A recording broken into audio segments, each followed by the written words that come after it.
Hello everyone, this is Varsha and you are watching the series of success stories brought to you by Indian Achievers Forum.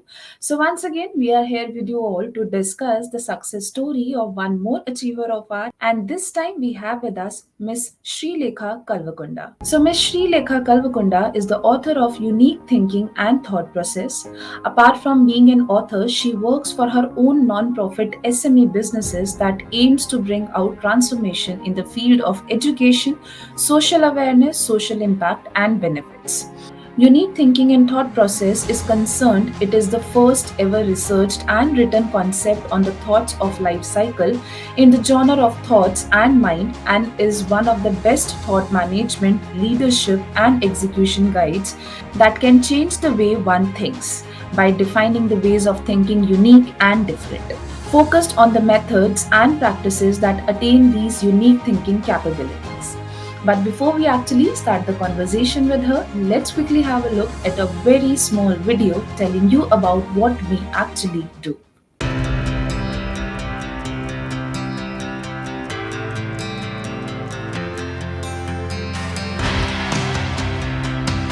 Indian Achievers Forum is driven by a full-fledged advisory board. The board consists of experienced personalities who have excelled in their respective careers. Together, the forum organizes conferences, events, workshops, exhibitions, trade shows, and B2B initiatives in India as well as abroad. Where there is passion, there is achievement. And where there is achievement, there is Indian Achievers Forum.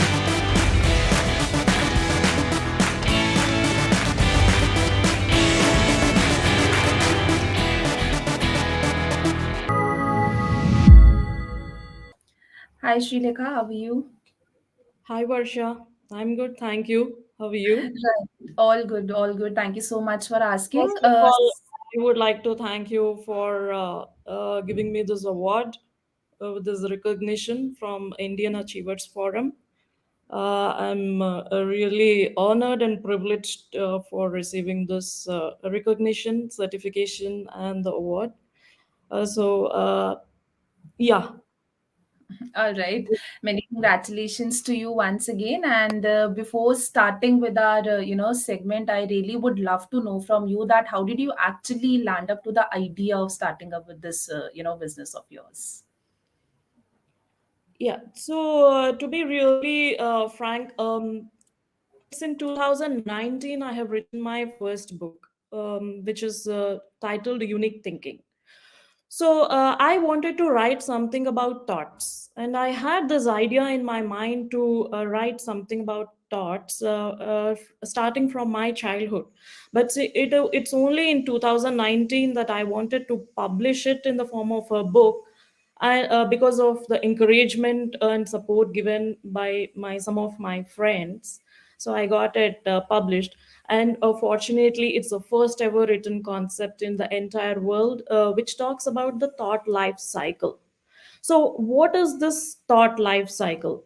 I have defined the 9 phases of a thought that talks about how a thought traverses from the starting of the thought until the thought lapses. That is, we forget things. So, starting from the phase of an idea until how do we forget our thoughts. This is a recurring process, it's a continuous process that happens in our mind without our knowledge.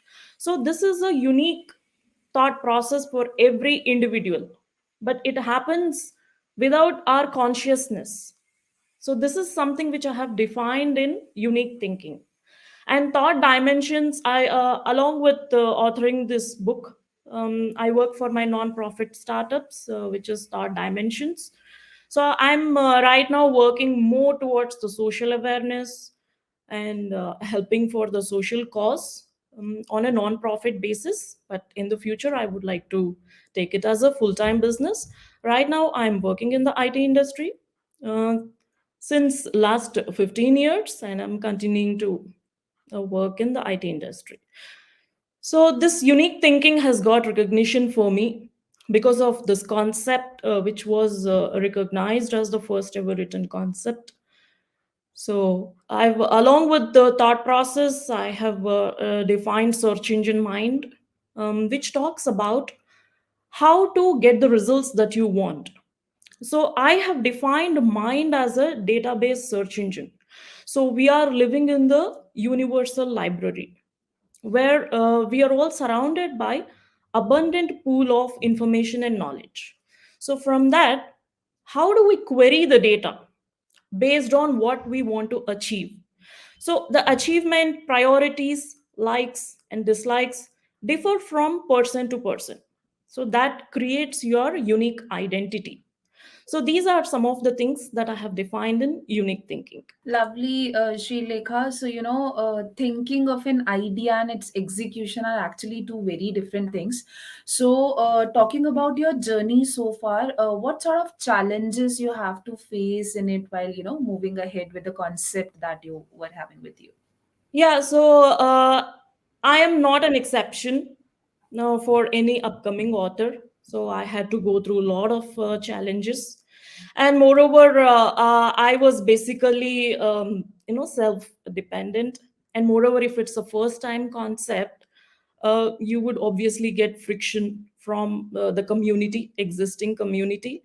But there will be few friends who will help you. Otherwise, you wouldn't be the way you are now. So I'm fortunate enough to have good friends who helped me earlier and who are helping me now. And that is the reason for one of the reasons for my success, I believe. I'm thankful to all those people who are supporting me and helping me directly and indirectly to overcome my challenges, obstacles, and hurdles in achieving success in life. So without the help of the people, you wouldn't be able to succeed.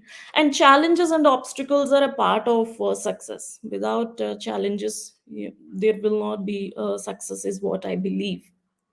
So you have to take it in a positive spirit.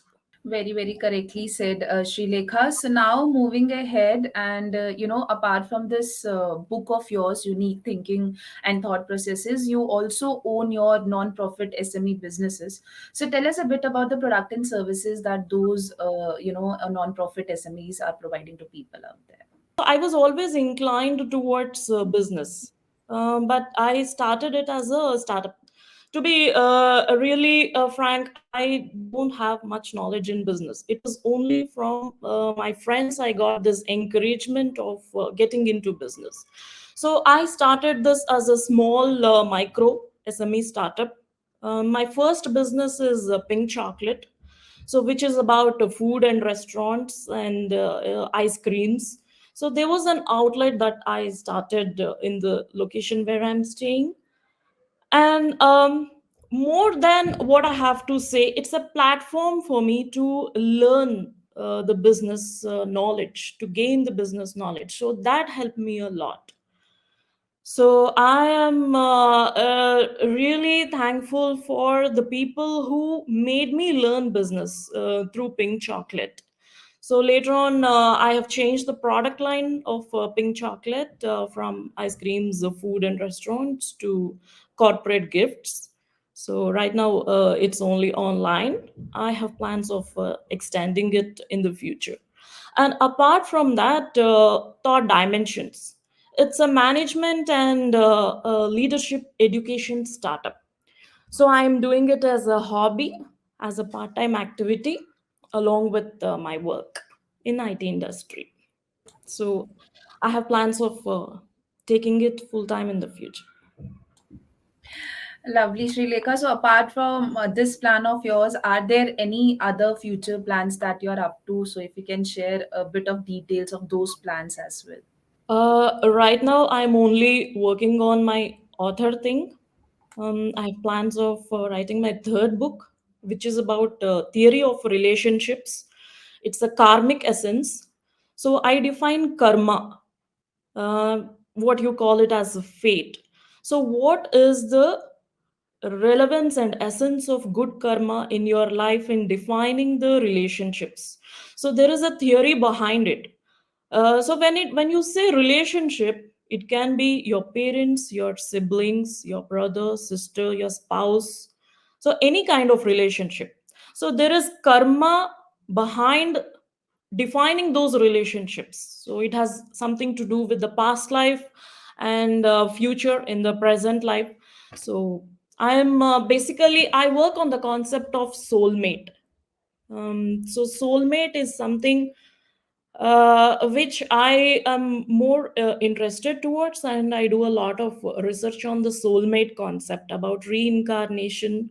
So I believe there is a past life connect that we'll have in the present life. So we have our friends, we have our family, we are born in a family, we have our siblings, but we are somewhere related in the past life is what I believe. And there is some theory behind each of those relationships that defines a good relationship, a bad relationship. So almost all of us must have gone through both good and bad relationships. So what defines a bad relationship and what defines a good relationship, and what is the essence of karma in defining the relationship which plays a major role in your life, whether it be in your success, your happiness, your peace, your source of living. So relationships are essential. So that is my third book. I've not yet published it. I'm still in the process of writing it. Lovely, and I wish you all the success for whatever plans you are having in the upcoming years. Thank you. So now, moving ahead and talking about this Atmanirbhar Bharat campaign, the gone 2-3 years has made us all realize that actually it is how important to become Atmanirbhar rather than being dependent on some other people or country as well. So, what do you have to say on this self-reliant India movement, and what kind of activities you are doing towards this campaign? If you talk about self-reliance, then I think I am the one of the initiators of it, because my success and everything started with self-reliance.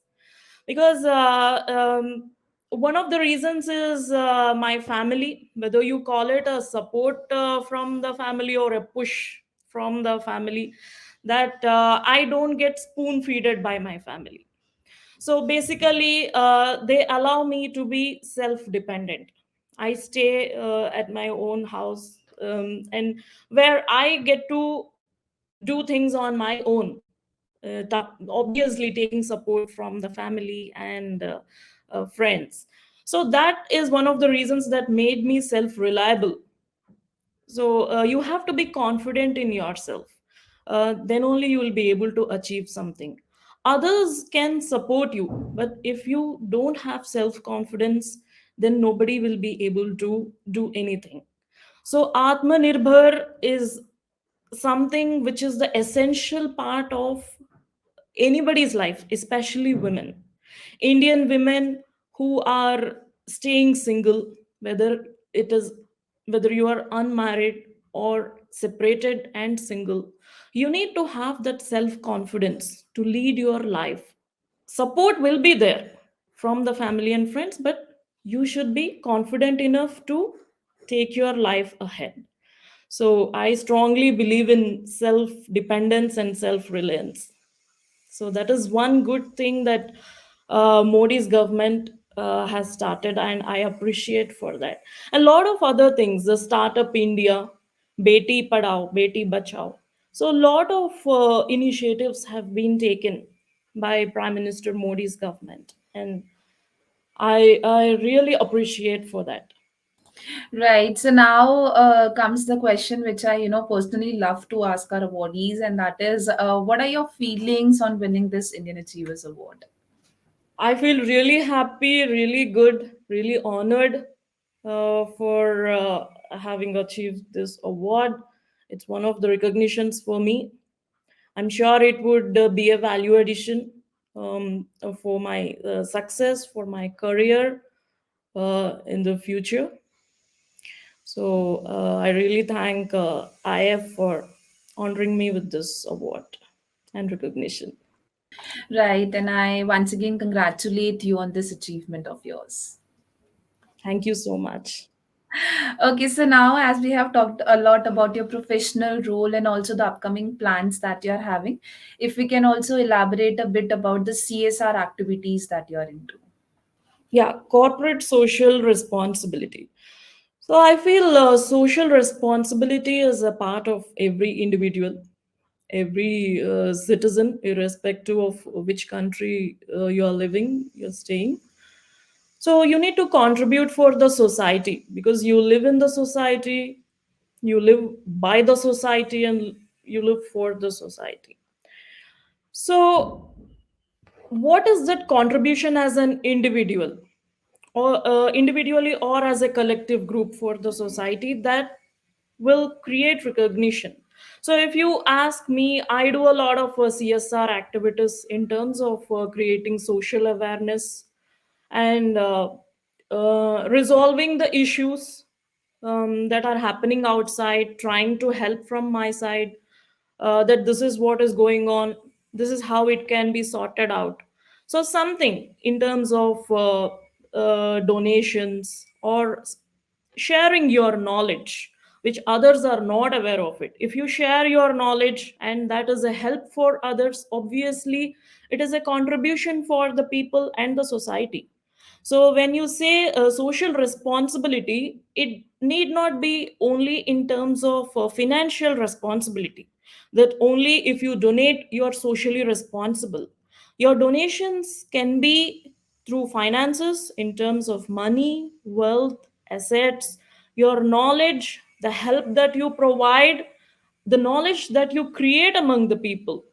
Make them think like leaders, make them think unique, resolve their issues, try to help them to the extent possible.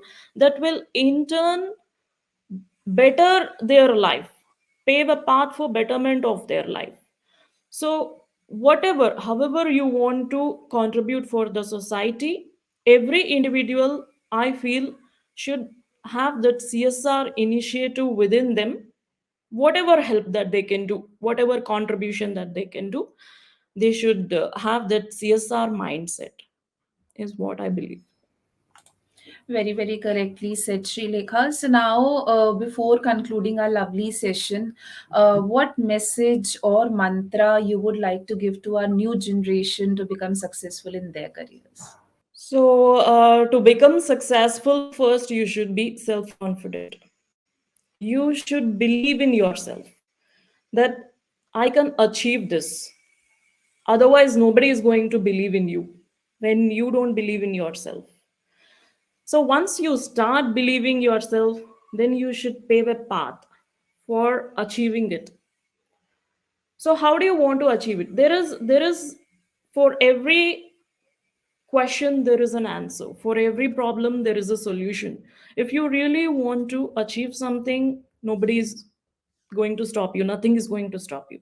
So you have to make up your mind, train your mind. So this is one of the things that I have defined as a unique thought process. You have to think unique, what others are not able to achieve.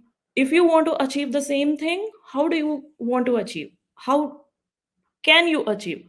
Because there are so many people who have achieved what you have not achieved. There are so many people who have achieved what I have not achieved.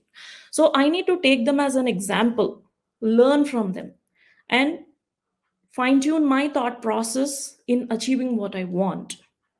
So for that you need to have self confidence, you need to have that potential, build up that potential. If you don't know, you learn things. Nobody knows everything. You need to learn, and after you learn you need to execute it. Otherwise there's no point of learning. So all this will pave a path for the success and the career. So that is what I believe. They need to have that. I'm sure so many people, a lot of people, uh, with respect to all the ages, have lots of potential nowadays. Even we are seeing so many inspiring leaders, college students, school students, people who are working in IT industry, and upcoming politicians in various professions.